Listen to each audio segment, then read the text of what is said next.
Good afternoon, B3L. It's Roads DB. Wanted to touch base with a quick market update.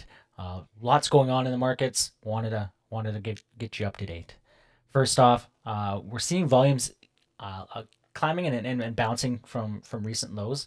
This is kind of impressive given the fact that gas remains high, and meme season kind of still lives on. A lot of the activity yesterday was related to a tweet by Elon Musk, where he used the meme or used a meme of Milady's, and that sent them through the roof. Of course, that was great for any holders that were able to exit on that pump. Not great if you top buy it in that run. Gas over the last few days is remaining extremely high, and making NFT trades themselves less effective. You can see here on the hourly as well, uh, trending at some points up over zero point zero 0.04 ETH per NFT traded. The daily unique NFT buyers has rebounded from the ultimate lows in the May 6th and 7th, climbing back up, but we're still a ways away from even where we were mid-April, and we want to see that rebound, and it's going to probably take a shift in gas or some kind of catalyst for that to occur.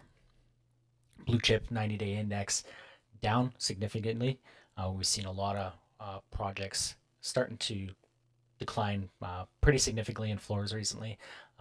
Down 15, 20% over the last week, 2 weeks. This has kind of been led by Bored Apes, where they've seen some of the strongest decline. Now, there's been a bit of a interesting scenario with one of the big lending platforms for apes. Roughly 450 apes on. I think it's Parallel Lend, that has a bit of question marks going on. I'm not sure if this is a catalyst for it, but overall, the lack of liquidity, and the desire to find gains and possibly in something like a meme coin has resulted in a really steep, aggressive sell-off on some projects, and of course, with lack of liquidity, it makes it a lot more challenging for buyers to make those sales, and it results in a much more rapid decline in floor prices. I think right now, patience is probably key. I don't know if there's much longer that we have to go through this cycle, but it's really hard to gauge at this point. I've been active in checking out floor prices of projects that interest me, but it still doesn't quite feel like it's go time for some of them. So I'm gonna keep watching that and go from there. Speaking of apes, let's take a look at how they performed over the last 200 days or so. And again, you can see this real sharp attack in floor. Not as low as where we were in November in terms of U.S. dollar prices, surprisingly enough, but overall really low in terms of where we've been in ETH prices, and really a long-term low for the collection.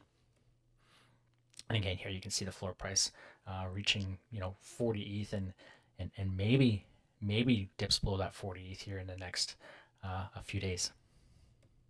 Finally, taking a look at collections over the last 7 days, we can see overall, Killer Bears at 24%, and then on the positive, Captain's at minus 8.5%, and Pudgy's holding flat, and that's on the tail end of a $9 million seed raise for them. So that is my market update. Working on some pretty interesting things here in terms of collection stats, looking at project floor metrics, project metrics, 24-hour metrics, etc. Digging through those and trying to dig out some insights. They're getting really close to being able to be shared and dug into, but really kind of a bit of sneak peek here, where we can see, the collections that are what percentage are holding since mint, uh, what percentage has been trading over the short term or long term, uh, what's in profit, etc. So a lot of really cool metrics that I think I'm producing here, and hopefully we'll drive some additional insights. So stay tuned for that, and we'll catch you soon.